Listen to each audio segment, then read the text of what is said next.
There's a question from Jim Quinn, table 32.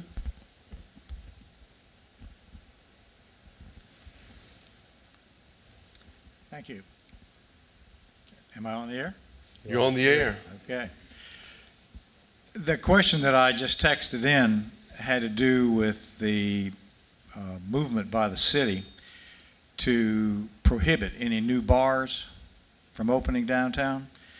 And the challenge has always been that an entrepreneur would come in, buy a rundown building, spend the money to renovate it, and then look for tenants. And if that building is large, which most of these are, then he's going to have to find someone that can lease 2, 3, 5, 8,000 square feet. And in this market, in this demographic downtown, the only tenants that can afford that are bars.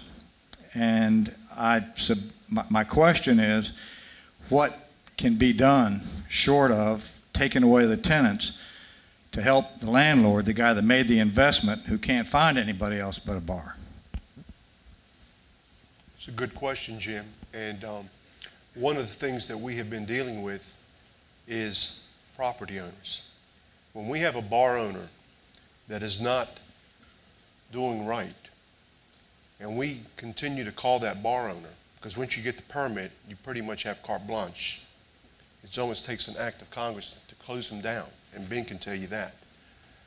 But we have put best practice methods in place that tells a bar owner and a property owner, we got a problem here.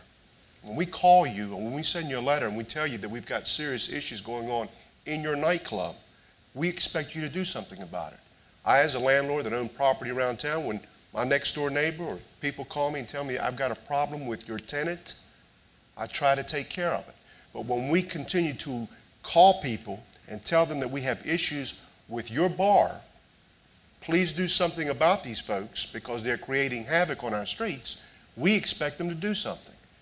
And if you don't do something, when your permit expires or when your bar shuts down, we as a city are going to take the tack or take the road that will say, we don't want that place to reopen.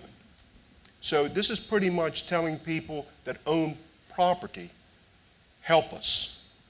And if you help us, we'll help you. But if you don't help us, we're going to ask for them to shut you down, because that's the only way we can get somebody's attention today. And thank goodness that the ABC Commission is with us on this, the DA is with us on this, the sheriff, the police department, our staffs are working together, and we have gotten the attention of property owners that are now coming to the city and saying, I don't want my place to be shut down forever, and if I need to get this bad tenant out, I will. It has changed the perception of what we needed to have changed with this particular rule. We don't want to shut down a property owner from being able to use his property to do his highest and best use, but we also need help in this situation that we have currently with the number of permits that we have. So I think this is a fair and balanced ordinance that has been put in place. It has been vented, and we've talked about it, and stakeholders have come forward. And I think that it's a good thing, and I think at the end of the day, the property owners now understand that they have as much of a stake in this as the bar owners and the city does. In December, we convened a meeting in the Blue Room of the headquarters at the Wilmington Police Department. Ralph Evangelos and I talked to the majority of the bar and nightclub owners downtown about what we were seeing, and it was really a call for help. And they really have stepped up. I want to say that the business owners are really the first line of defense in making sure that if there's underage drinking going on, or people who are excessively impaired, or that girl's wandering out with the stranger and she looks like she's just been slipped something, you know, the bouncers can alert us, the bar owners can alert us. They're our first witnesses. They've done a tremendous job, and they were the ones who told us, we want to help with this because a few of the bad bars are hurting our business. To answer your question though, Jim, I was just talking to Kevin O'Grady this morning, and you know, right there on Front Street and Market, the business that just opened up is a dress shop. And that I know for a fact that a bar tried to go into there instead. So there are tenants who are ready to come in. It's whether or not we're going to shop there or not. And from what I can tell, the early signs are they are, and I hope that continues. We need to diversify a little bit of our businesses downtown. I will absolutely, as your district attorney, support whoever's here in the business community. But I think it is important when we're talking about this density.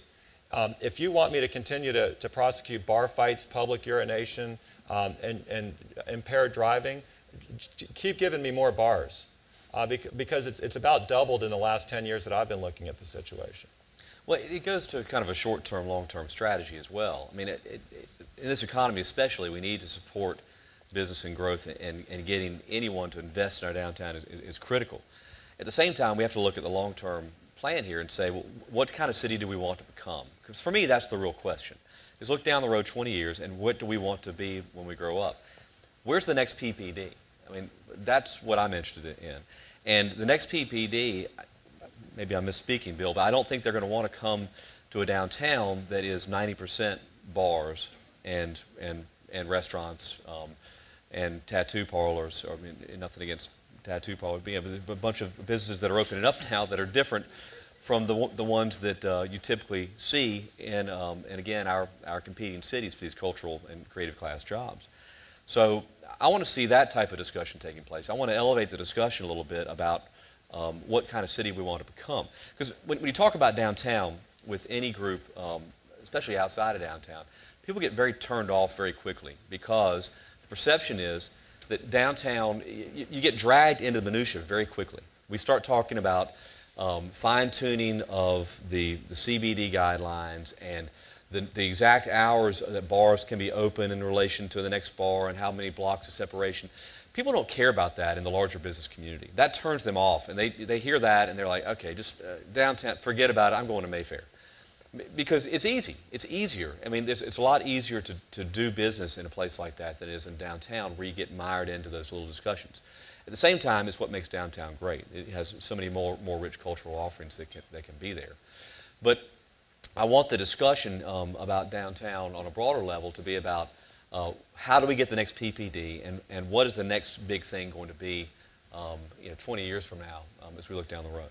But let's be something straight, though. I mean, and one thing, if I've learned anything over the last 2 years, usually my biggest problems, in most cases, 2 years, what did I say, 20 years? 2 years. But some of my biggest problems have usually had the most simple solutions. And while, of course, we want to see another PPD, and I want to see a ball field, and I want to see a park, I want to see all those things, but oftentimes adjustments, aren't huge turns. They're simple things. And some of it is just perception, some of it's just culture, but no tattoo parlors have opened up downtown in the last 5 years.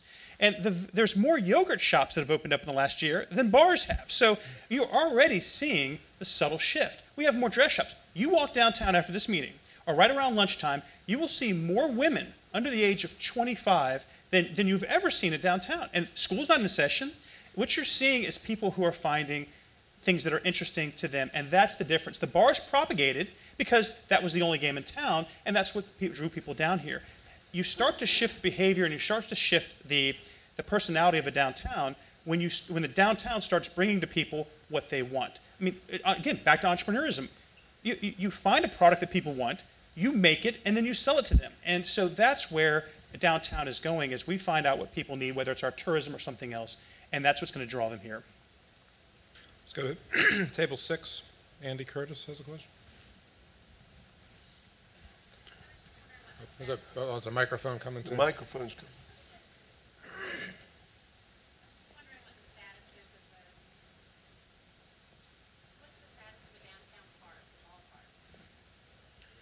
The question was, what's the status of a downtown ballpark? And I'll add, by the way, in terms of the text questions that we're getting, I'd say the majority of them are about a downtown ballpark, about a general park, which Mayor talked about some already, performance hall, anchor retailers, and grocery store. Well, I'm going to take that on. Downtown ballpark. If you probably polled everybody in here and said you don't have to pay for it, you probably get 100%. Okay? But it's about a $32 million price tag on it. And a downtown ballpark would be absolutely phenomenal. There's no doubt about it. And I think it would be a tremendous draw. The issue is, how do you pay for it? I'll tell you guys, personally, I took enough grief that support this that we're paying with ROT tax. And I feel that if the community really wants a downtown ballpark, from my perspective is, I think you ought to put it up for a vote. And if the people want to pay for it, then so be it.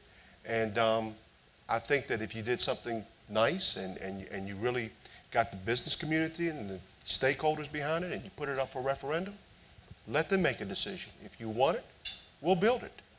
But how do you pay for it is going to be the big issue here. And we're right now coming out of a pretty tough recession. People have hunkered down pretty good.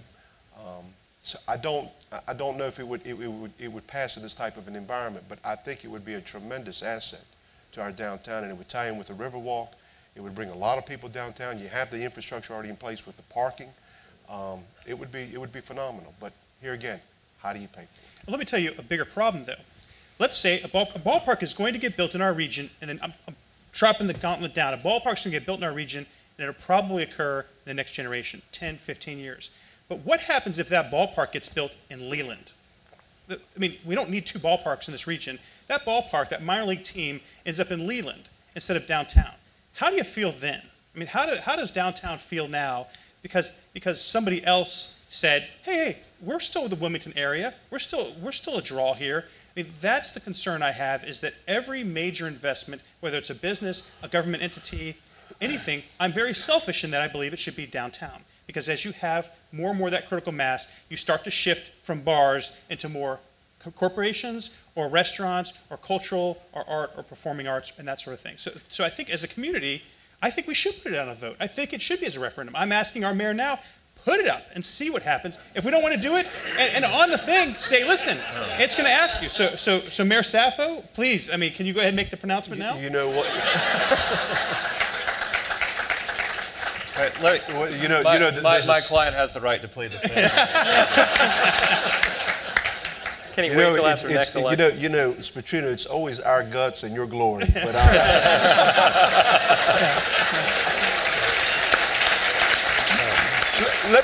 I do want to say something else, because something that we have not talked about, and really think about this. In 5 years, 107,000 square foot convention center, people coming. You're going to have a performing arts center 1 block away that, if you haven't seen the plans for it, that this man over here is designing for the Cape Fear Community College, that the voters voted for. Yeah. It's unbelievable. You're going to have a performing arts center, a convention center within a block of each other, expansion of Riverwalk, an upgrade to one of the greatest theaters, old theaters in America, and with Thalian Hall. You've got a culture going on down here that is got momentum. It's got steam. We want more. I hear you. But we've also got to be able to pay for it.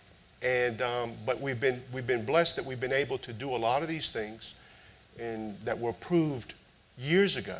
And I think that it's going to continue to create that momentum that we need to continue to move downtown forward. So that is something that we haven't even talked about. 1 block from here, a performing arts center is going to be out of this world. And for those of you that have ever been to DPAC in Durham, it looks very similar to that. It's over 1,500 seats, and I told Eric McKeith, and I said, it should be 2,400 seats because we built it too daggone small. But anyway, we'll come back to that later one day. But anyway, so.